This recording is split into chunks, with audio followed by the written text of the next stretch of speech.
झारखंड में बीजेपी की seat sharing का ऐलान कर दिया गया है। भारतीय जनता पार्टी झारखंड में एजेएसयू, एलजेपी, रामविलास और जनता दल यूनाइटेड के साथ मिलकर चुनाव लड़ेगी और इसको लेकर एक सीट बंटवारे का फॉर्मूला भी तय कर लिया गया है। झारखंड में बीजेपी 68 सीटों पर चुनाव लड़ेगी। 81 में से 68 सीटों पर भारतीय जनता पार्टी चुनाव लड़ेगी और बाकी सीटों पर उसके सहयोगी दल चुनाव लड़ेंगे, जिसमें आजसू यानी एजेएसयू को 10 सीटें दी गई हैं। एलजेपी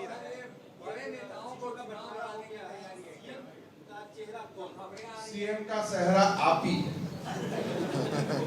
सारे झारखंडी जो सारे तीनकर जनता है, सारे हमारा मुख्यमंत्री है, सारे हमारा भगवान है, उनको हम लोग मिलकर सेवा करेंगे।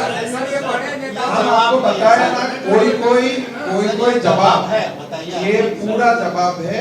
इस जवाब से ही आप ये समझ लीजिए कि हम जब भी कुछ सिद्धांत होता है आपका सामने आता हूँ, और जब जब सिद्धांत होगा तभी हम ना जवाब दूंगा। सिद्धांत के लिए देखिए, अभी आपको मैं आप देखिए, आप लोगों को मैं ही बताऊं कि ये चुनाव बाबूलाल मरांडी जी, सुदेश महतो जी, ये सारे नेताओं का नेतृत्व में लड़ा जाएगा। संफाई सुरेश जी हमारा नेता है, अमर बाबू जी हमारा नेता है, सारे लोगों का नेतृत्व में चुनाव लड़ा जाएगा। और मुख्यमंत्री भी कौन बनेगा हमारे जब तैयार हो जाएगा, निश्चित हो जाएगा, आपको बताया जाएगा। और एक एक करके सुनिए ना, एक ही दिन में पेपर का हेडलाइन क्यों लेते हैं? अशोक भाई देखो, इतना ही बात है, जो हमारा पास इंफॉर्मेशन होता है हम लोग शेयर करता है। उससे ज्यादा आप हमें इंफॉर्मेशन मांगेगा तो हम कहां से दूंगा, बताइए। बीच में सच्चाई है या नहीं? बड़े नेताओं में नाम अन्नपूर्णा देवी का आ रहा है, मीडिया में खबरें। देखिए, झारखंड का सारा कार्यकर्ता हमारा बड़े नेता है। काल भी आपको सारे सूची मिल जाएगा, नहीं तो परसों मिल जाएगा। हम अटकलें क्यों लगाते हैं? और हमारे लेवल में अगर मैं आपको हिंट देना शुरू करता हूँ, ये ठीक जाएगा क्या? आपको हिंट देने का तो हम तो सूची दे दूंगा, हिंट क्यों दूं? आपको देखिए, आज कृपा करके आज बहुत ज्यादा क्वेश्चन मत कीजिए। हमारे लिए आज बहुत ही महत्वपूर्ण दिन है कि हमने एनडीए का सीट शेयरिंग कंप्लीट कर लिया, और उससे बड़ा न्यूज आज आपके लिए क्या हो सकता है? उसी पे पूछ रहा हूं सर। हाँ। कि आपने बोला कि ये सील हो चुका है, नंबर भी आपने बताया, बट यू आर सेइंग कि अभी भी कुछ सीटों पे ओपन है डिस्कशन। देखिए, तो डिस्कशन जेडीयू से प्रॉब्लम है, आजसू से नहीं, प्रॉब्लम है? वो प्रॉब्लम वो नहीं। जब अपोनेंट का नामांकन हम लोग देखता हूँ, तब स्ट्रेटेजिकली हर चुनाव में 1-2 सीट ट्रेवल करता है। अभी जेएमएम और कांग्रेस का सूची हमारा सामने नहीं है, तो ये डिस्कशन इसके लिए इनकंक्लूड है। जब जेएमएम और कांग्रेस का सूची हमारा सामने आएंगे, हो सके बीजेपी का कोई सीट हम आजसू को देना पड़ेगा, आजसू का कोई सीट हमें लेना पड़ेगा। तो ये स्ट्रेटेजिकल रीजन का कारण हमने रास्ता हमेशा थोड़ा खोल के रखा है। इसलिए मैं अगर आपको आधा ट्रूथ बोलो, फिर बोलेगा हेमंत जी आप तो बोला था सारे कंप्लीट हो चुका है, आज ये सीट आजसू में कैसे गया, आज ये सीट बीजेपी में कैसे आया? तो कुल आंसर यही है कि हम रास्ता बंद नहीं करता हूं। जब चुनाव का आखिरी नामांकन का 4 बजे समय नहीं आएगा, तब तक हम थोड़ा रास्ता खोल के रखता। और ये जो हम बोला ना 1-2 सीट का बाकी है, उसी सिलसिला है। ये कोई ऐसा नहीं है कि कोई सीट के लिए खटास है, कोई सीट के लिए झगड़ा है, वो नहीं है। आपने जैसे मुझको पूछा बड़का गांव कहा जाएगा, मैं डायरेक्ट आंसर दे दिया। लेकिन हमारा हाथ में भी जो सीट है, या आजसू का हाथ में भी कोई सीट है, कल सामने वाला का कैंडिडेट देखने का बाद अगर हमारा लगे कि थोड़ा इधर उधर होने में हमको थोड़ा एडवांटेज मिलेगा, हम तो चुनाव जीतने के लिए लड़ा हूं, हम तब उसी रास्ता में चला जाऊंगा।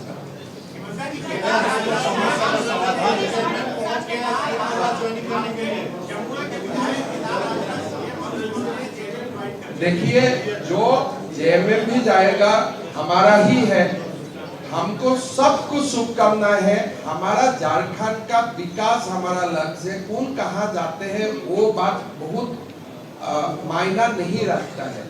चुनाव झारखंड का विकास के लिए है।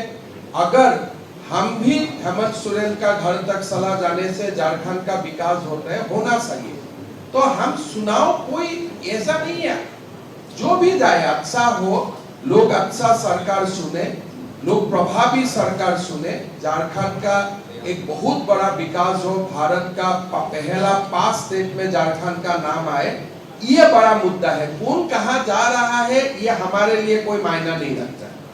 ठीक है, चलिए अब उठ जाते हैं। मैं आपको दोबारा आंसर देता हूँ। आजसू जनता दल और लोजपा का साथ कोई सीट का सरसावर बाकी नहीं है। क्या बाकी है? स्ट्रेटेजिकली अगर हमें लगता है कि कोई एक सीट में, 2 सीट में आजसू आगे और लड़ने से हमारा गठबंधन का फायदा होगा, या आजसू को लगे कि ये सीट में बीजेपी लड़ने से गठबंधन का फायदा होगा, तो ये गठबंधन का फायदा के लिए हम नामांकन का अंतिम तिथि तक पूरा रास्ता खोल के रखता। हेमंत बिस्वा शर्मा झारखंड विधानसभा चुनाव के सह प्रभारी हैं और एक प्रेस कॉन्फ्रेंस, और इस प्रेस कॉन्फ्रेंस में उन्होंने साफ कर दिया कि जो विधानसभा का चुनाव होने वाला है, इस विधानसभा के चुनाव में सीट शेयरिंग का जो मुद्दा था उसको सॉल्व कर लिया गया है। भारतीय जनता पार्टी झारखंड में एजेएसयू, एलजेपी, रामविलास और जनता दल यूनाइटेड के साथ मिलकर लड़ेगी। एजेएसयू को 10 सीटें दी गई हैं।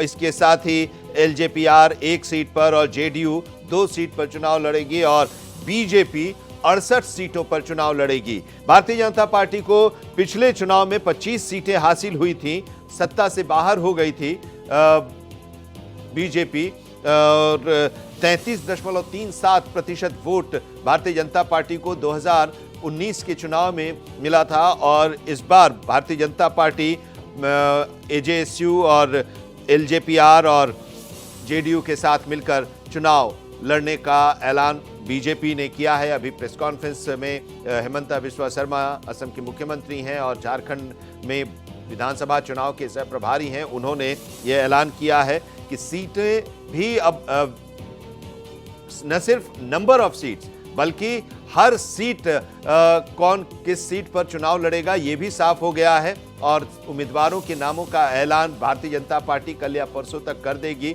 हम आपको ये बता दें कि पहले चरण के लिए आज से नामांकन की प्रक्रिया शुरू हो गई है।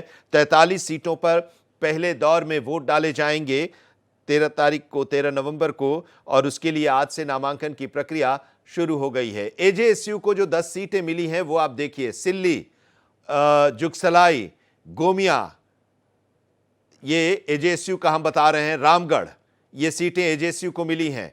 इसके अलावा लोहरदगा पर में भी एजेएसयू चुनाव लड़ेगी। पाकुड़ की सीट भी एजेएसयू के ही खाते में गई है और ईचागढ़ की सीट भी एजेएसयू के खाते में गई है। मांडू की सीट एजेएसयू के खाते में गई है। डुमरी के अलावा जो 10वीं सीट है वो मनोहरपुर है, जो कि एजेएसयू के खाते में गई है।